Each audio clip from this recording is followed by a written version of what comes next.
Hello दोस्तों, कैसे हो आप। मैं हूं मूल शिंदे, आपका स्वागत है मेरे यूट्यूब चैनल पे। आज हम पढ़ने वाला है 11th ज्योग्राफी का सेकंड यूनिट। पहला यूनिट बड़ा ही बकवास है, तो हम सेकंड यूनिट से स्टार्ट करेंगे 11th ज्योग्राफी के। वो है ज्योग्राफी एज अ डिसिप्लिन। क्या? ज्योग्राफी एज अ डिसिप्लिन का सेकंड यूनिट। ओके, सो देखते हैं। Planets were formed out of the cloud of material associated with useful sun. Okay, जो प्लैनेट जो है हमारे, वो क्लाउड से फॉर्म हुए थे। Okay, that is the material associated with the youthful sun. पहला स्टेटमेंट सही है क्या? तो सही है। दूसरा statement, Big Bang theory is also called as a contracting universe hypothesis. तो देखिए, कॉन्ट्रैक्टिंग यूनिवर्स हाइपोथेसिस नहीं, इट्स एक्सपांडिंग यूनिवर्स हाइपोथेसिस है। Okay, so Big Bang theory is also called as expanding universe hypothesis. Okay, so ये also called as, आपको याद रखना पड़ेगा। Then Big Bang stages. देखिए, सबसे पहले तो एक टीनी बॉल था बिग बैंग स्टेजेस में, अगर देखेंगे तो उसके बाद में उसमें जो टीनी बॉल था उसमें ही बहुत ही इनफाइनाइट टेम्परेचर था, इनफाइनाइट डेंसिटी भी थी। ओके, सो उसके कारण क्या हो गया, कुछ दिनों के बाद वो बॉम्ब ब्लास्ट हो गया, दैट इज एक्सप्लोड हो गया। एक्सप्लोड होने के बाद 13.7 बिलियन ईयर्स अगो वो एक्सप्लोड हुआ था, बोला जाता है ऐसा। Okay, 13.7 billion years ago. कौन था यार देखने के लिए, पता नहीं कितने साल हुआ था। ओके, सो 13.7 बिलियन ईयर्स अगो ऐसा माना जाता है, साइंटिस्ट बोलते हैं। बाद में वो एक्सपांशन होने लगा। ओके, एक्सपांशन होने लगा और एनर्जी जो है बहुत सारी वो मैटर में चली गई। ओके, ऐसा माना जाता है कि जब वो ब्लास्ट हो गया था उसके बाद में 3 मिनट के बाद पहला एटम जो है वो फॉर्म होना स्टार्ट हो गया था।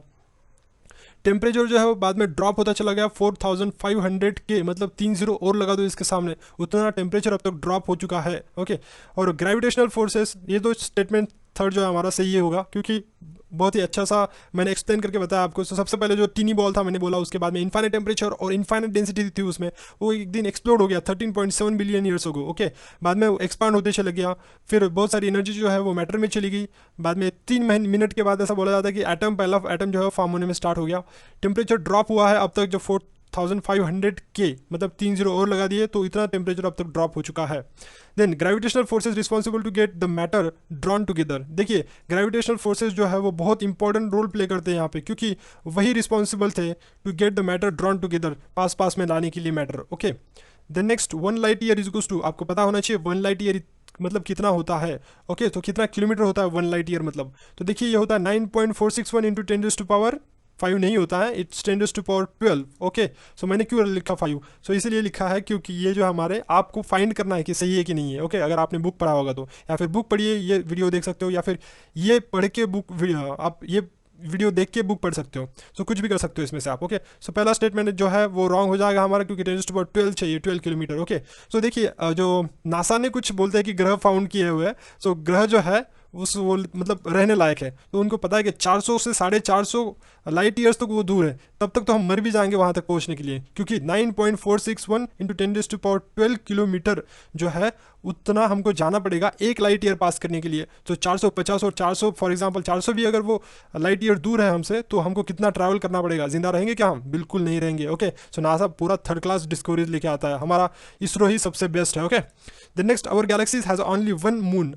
हमारी गैलेक्सी में सिर्फ एक मून है। नहीं यार, 63 मून्स है हमारी गैलेक्सी में। कितने? 63 मून्स है हमारी गैलेक्सी में, 9 प्लैनेट्स है। Okay, planets between the sun and the belt of asteroids are called as outer planets. देखिए, हम अगर पढ़ेंगे बुक को तो हमको पता चलेगा कि देखिए, सन, सो प्लैनेट जो है between the sun and the belt of asteroids, उनको बोला जाता है इनर प्लैनेट्स, ना कि आउटर प्लैनेट्स। तो ये जो स्टेटमेंट हमारा गलत हो जाएगा, ये स्टेटमेंट भी गलत हो जाएगा और ये स्टेटमेंट भी गलत हो जाएगा। ओके, सो इसको इनर प्लैनेट्स बोलेंगे, the planets between the sun and the belt of asteroids, that is the what inner planets. Then next, the first 4 planets are the Jovian gas giant planet. Okay, so Jovian planets जो होते हैं वो outer planets को बोला जाता है। so जो पहले 4 हमारे planets है, that are, which are planets, that are planets of terrestrial planet. Okay, ना कि Jovian और gas giant planet, they are terrestrial planets. Then terrestrial planets were formed at long distances. Terrestrial planet जो है वो बोलता है कि लॉन्ग डिस्टेंसेस पे फॉर्म हुए हैं। नहीं, वो लॉन्ग डिस्टेंसेस पे नहीं फॉर्म हुए हैं, वो क्लोज डिस्टेंसेस पे फॉर्म हुए हैं। सो पहला स्टेटमेंट यहाँ पे रॉन्ग हो जाएगा। Then solar winds blew off dust and gases from the earth as they are intense near sun. Okay, solar wind जो है वो ब्लू ऑफ करेंगे, मतलब उड़ा के लेके जाएंगे। सोलर विंड जो है वो उड़ा के लेके जाएंगे dust and gases from the earth से गैसेस और डस्ट को उड़ा के लेके जाएंगे, as they are intense near the sun. Sun के पास में सोलर विंड्स बहुत ज़्यादा होते हैं और वो ब्लू ऑफ कर लेंगे हमारे डस्ट और गैसेस को अर्थ में से। सही है क्या? सही है यार स्टेटमेंट। ओके, मतलब पूरे जितने टेरेस्ट्रियल प्लैनेट्स है वहाँ से ये डस्ट और गैस को उठा के लेके जाएंगे। सो ये सही है। Okay, earth gravity could not okay, so earth gravity could not escape the gases from the atmosphere due to the solar winds, not दोबारा आ गया, सॉरी फॉर दैट वन।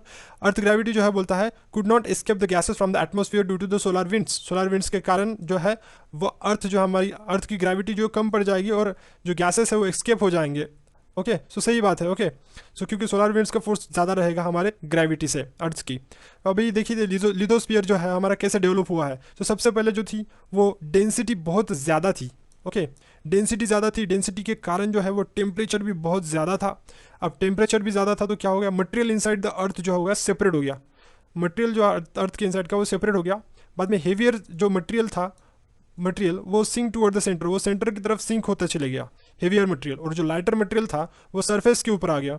सो जो लाइटर मटेरियल सरफेस के ऊपर आ गया उसी से हम वो जो है कूल और सॉलिडिफाई होने के बाद हमको हमारी जो है क्रस्ट फॉर्म हुई, that is we called it as a lithosphere. Okay, so ये हो गया development of the lithosphere in short. Okay, density increase हुई थी ग्रेजुअली, उसके बाद में टेम्परेचर इंक्रीज हुआ, उसकी वजह से टेम्परेचर इंक्रीज होने के कारण जो है मटेरियल इनसाइड द अर्थ जो सेपरेट हो गया, और हेवियर मटेरियल जो है वो सेंटर की तरफ आ गया, और लाइटर मटेरियल था जो है वो सरफेस की तरफ आ गया। हमारी अर्थ जो है वो कूल एंड सोलिडिफाई हो गई और क्रस्ट फॉर्म हो गया, that is lithosphere. Okay, other layers कैसे फॉर्म हो गया है, क्रस्ट तो फॉर्म हो गया, अदर लेयर्स कैसे फॉर्म हो गया, लेयर्स कैसे फॉर्म हो गया ड्यूरिंग द मून फॉर्मेशन। जब मून का फॉर्मेशन हो रहा था तो उसी वक्त जियांट इम्पैक्ट हो गया, एक बड़ा इम्पैक्ट हो गया, बिग, जियांट मतलब बिग हो गया, बिग इम्पैक्ट हो गया। अर्थ जो है वो हमारी हीट होना स्टार्ट कर दी, अर्थ हीटेड अप। बाद में ये डिफरेंशिएशन का प्रोसेस स्टार्ट हो गया, डिफरेंशिएट होने लगी हमारी अर्थ। देन सेपरेट लेयर्स बन गए 3, दैट इज क्रस्ट, मेंटल और इनर कोर। कुछ ज़्यादा है नहीं इसमें, सो आपको बस इतना आता, जियांट इम्पैक्ट हुआ था, अर्थ हीट हुई थी, बाद में डिफरेंशिएशन का प्रोसेस हुआ था, बाद में लेयर सेपरेट हो गई, दैट इज अर्थ, मेंटल और इनर कोर। तो ये इंपॉर्टेंट है, ये स्टेटमेंट देखिए, ये स्टेटमेंट मैं आपको बता देता हूँ। From crust to core density, sorry from crust to core the density of the material goes increasing, ये पूछा जा सकता है यूपीएससी में। ओके, अगर हम क्रस्ट से कोर की तरफ जाते हैं तो डेंसिटी क्या होती है, इंक्रीज होती चली जाती है। Then evolution of the atmosphere, देखिए evolution of the atmosphere actually rather than I would say that is evolution of the present atmosphere. So present atmosphere का evolution कैसे हुआ था, there are 3 stages in the evolution of the present atmosphere. First, loss of primordial atmosphere, जो पहला primordial atmosphere था उसका loss हो गया। The next, hot interior of the earth, interior जो थी अर्थ की वो हॉट थी। देन प्रोसेस ऑफ फोटोसिंथेसिस, बाद में फोटोसिंथेसिस का प्रोसेस हो गया। सो फिलहाल present evolution of the atmosphere इन 3 वजह से हुआ है। ओके, ये 3 स्टेजेस थी उसमें, loss of primordial atmosphere, hot interior of the earth, process of photosynthesis. Okay, बाद में सामने चलते हैं। सो सबसे ज़्यादा जो पहले एटमॉस्फेयर में जो पाया जाता था वो था हाइड्रोजन और हीलियम, ये भी आपको याद रखना पड़ेगा। Okay, then early atmosphere had a huge amount of free oxygen. Early atmosphere जो था बोलता है, देखिए स्टेटमेंट तो मैंने सीधी बता दिया, एक्चुअली ये तीनों के तीनों स्टेटमेंट यहाँ पे सही है। ओके, वरना बोलोगे, और बाद में ये भी जो स्टेटमेंट है वो सही है। फ्रॉम क्रस्ट से अगर कोर की तरफ जाएंगे तो डेंसिटी जो है मटेरियल की वो इंक्रीज होती चली जाएगी। Then early atmosphere had a huge amount of free oxygen, early atmosphere जो था ओके उसमें बहुत ज़्यादा प्रमाण में फ्री ऑक्सीजन पाया जाता था। Then the process through which the gases outpour from the interior, so ये जो है कि वो सही है क्या एक्चुअली। ओके, सो मैं थोड़ा सा बहाव में बह गया। सो अर्ली एटमॉस्फेयर में लिटल फ्री ऑक्सीजन पाया जाता था। ओके, सो ये रॉन्ग हो गया स्टेटमेंट हमारा यहाँ पे। Then the process through which the gases outpour from the interior is called as degassing, जो प्रोसेस होती थी जिसकी वजह से गैसेस जो है वो आउटपोर्ट हो जाते थे हमारे इंटीरियर से अर्थ सरफेस के ऊपर, उसको हम डी गैसिंग बोलते हैं। सो सही है क्या, सही है एक्चुअली। ओके, बाद में सामने चलते हैं। सो ये स्टेटमेंट हमारा सही है, ये गलत था। ओके, क्यों वो मैंने आपको बता दिया, क्योंकि लिटिल फ्री ऑक्सीजन था जब अर्ली एटमॉस्फेयर था तब। Okay, so thanks for watching this video, have a nice day guys. सभी के सभी क्वेश्चंस इसमें हमने सॉल्व कर लिए।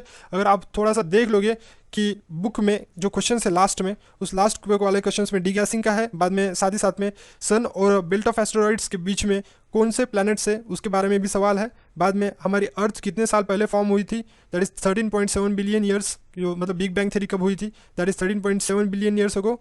ओके, बाद में ये कि लाइफ कब से स्टार्ट होगी हमारे प्लैनेट पे, दैट 3.8 बिलियन। सो तीनों 4-5 क्वेश्चन है ऐसे जो लास्ट में दिए गए हैं, वो आपके सॉल्व हो जाएंगे ये होने के बाद। Okay, thanks for watching this video, have a nice day guys, I love you all.